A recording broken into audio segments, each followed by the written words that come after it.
Hello and welcome. Thank you so much for making your time for this interview. We are talking to the president of Kenya Swimming Federation, interim president, by the way, who took over from Bene Kumbo, who resigned in 2017 following the Rio Olympics fiasco. Until today, by the way, there has never been elections. There has been problems. There's no progress so far. The progress that can be seen is just very little, like cannot be compared to the progress that people expected, by the way. Patrick Muya, thank you so much for making time for this interview. And we're going to know from you what has happened since 2017 up to date, and what are the progress that you've made so far, and what is the problem that you're facing as a president, as an interim president, by the way. Let's start there. What are the progresses that you've made so far since 2017? Thank you very much, Jeff. Actually, after 2017, when the chairman retired, there came in a transition advisory committee led by Conrad Thorpe. And when they came in, we kind of challenged that procedure, and he appealed. That's how we ended up being at the Sports Disputes Tribunal. And that matter was solved, but an offshoot of that matter was the creation of the Interim Management Committee of Kenya Swimming Federation, which superimposed itself on the Swimming Federation. So from October 2017 up to now, we have the IMC headed by Mr. Ohaga, who chairs it, as superimposing itself on Kenya Swimming Federation, with an expectation that once elections are done, then the federation will be on its own again. Now, the challenge with doing elections is mainly to do with the many things that one has to do in order to comply with the Sports Act 2013. The Sports Act 2013 itself was expected to be a miracle cure for the ills in the federations, in the sports fraternity, in the sports arena in general. However, it has become also an impediment because compliance with the Sports Act itself is not a walk in the park. Mr. Muya, you've just articulated that the Sports Act 2013 is the challenge, the biggest obstacle for you to make progress. Which are these clauses which makes you feel like these clauses should not be there, or these clauses are derailing your progress as far as swimming is concerned in the country? A very good and noble initiative. But the moment constitution making, for example, comes in, so many people come with very many ideas that are very difficult to harmonize within a short while. So that's where the biggest stalemate normally comes in. Secondly, the issue of who is a member, how the voting process ought to go, how to tie that with Section 81 of our Constitution. There are those who argue for something they call universal suffrage, and then they go ahead and misinterpret it. So other than what is required, there is also a discrepancy in interpretations of clauses within the Sports Act. The World Swimming Federation, FINA, gave you an ultimatum to suspend the Kenya Swimming Federation if you don't hold the elections. Until now, you wrote back to them and they have not responded.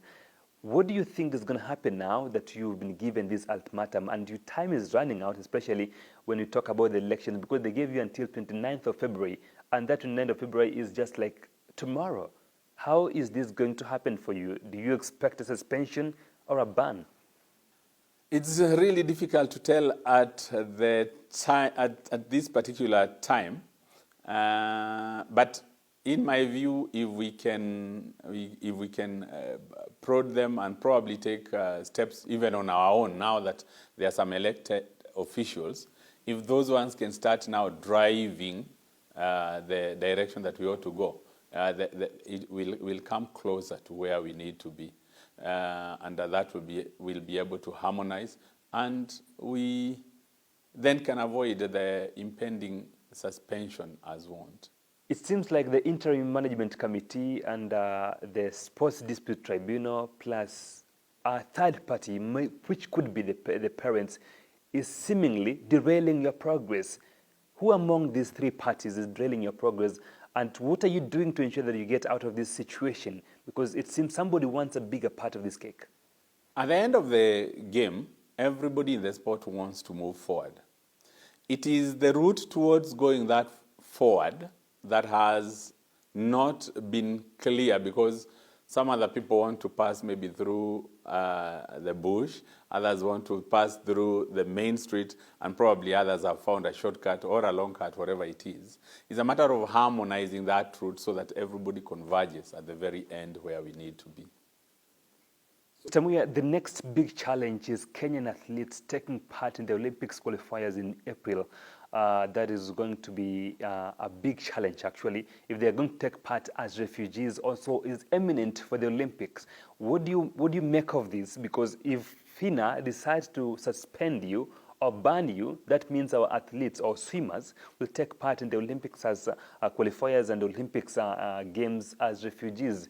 That will pose a very bad picture for the country and for the Kenya Swimming Federation. It is a scenario we really do not want to welcome or even want to get to. And that's the reason why we want to pull everybody together in order for us to avoid that impending suspension, so that we can harmonize everything and move on like every other federation ought to. As you realize, if we are able to harmonize the federation from the third party's interference in any way, then we'll be able to move to get the teams presented in an ordinary manner, the way they ought to present the country. As a federation and as a president, what are you going to do to ensure that these stalemates come to an end? Because if it doesn't come to an end, it's hurting people, actually, especially the swimmers, the young swimmers, who have dreams of becoming the next Danforth of this country. I think we ought to have started with the end in mind. The end game ought to be the elections. And once you have the elections, you put in a legitimate committee that will be able to plan everything. They'll be able to now harmonize the strategic plan. They'll be able to take proper plans and make long-term development initiatives, and also be able now to progressively decide this is where we are. In 5 years, this is where we ought to be, and in 10 years, this is where we ought to be. We need to get that office in place so that they can also be able to place a development team, a mid-term team. For example, we need not only to be talking about Olympics 2020, where we at least have an idea of the individuals that can be in it. We need to think about 2024 and 2028 as well. Right now, those teams ought to be in place, training. But that cannot come into practicality with the current scenario where we do not have an elected body. So there are many people who are challenging that mandate. And then, again, there is another constituency of ours, which I do not know whether they have anything to gain by pulling others back, because the moment those who have taken strides and gone ahead with elections have done so, some others have gone again back to the same tribunal to complain over this and that and the other. And finally, Mr. Muya, the question that I've just been asking myself, and I don't know if my viewers are also just seeing the same thing that I'm just seeing from my side. Is there a future? Is there hope for the swimmers in this country? And what are you going to do to ensure that the future looks bright for the swimmers of this country? We have immense potential to actually redeem ourselves, as well as immense potential to move forward. And we have immense potential to be the leaders in the sport of swimming in this part of the world. And that's how I see it. But that can only be unlocked if all our stakeholders will be able to come together and pull in the same direction, and also so that we are able to conclude the big milestone that we've been waiting for since 2018. We are now into 2020, and it's really not tidy if we do not go into the elections, and then the elected body can move the sport to the next level. Thank you so much, Mr. Muya, for making time for this interview. I'm so grateful. I'm so privileged to have you here today. Thank you so much to our viewers also for listening into this interview. And we hope that the future looks bright as Mr. Muya said it. Thank you so much. See you next time.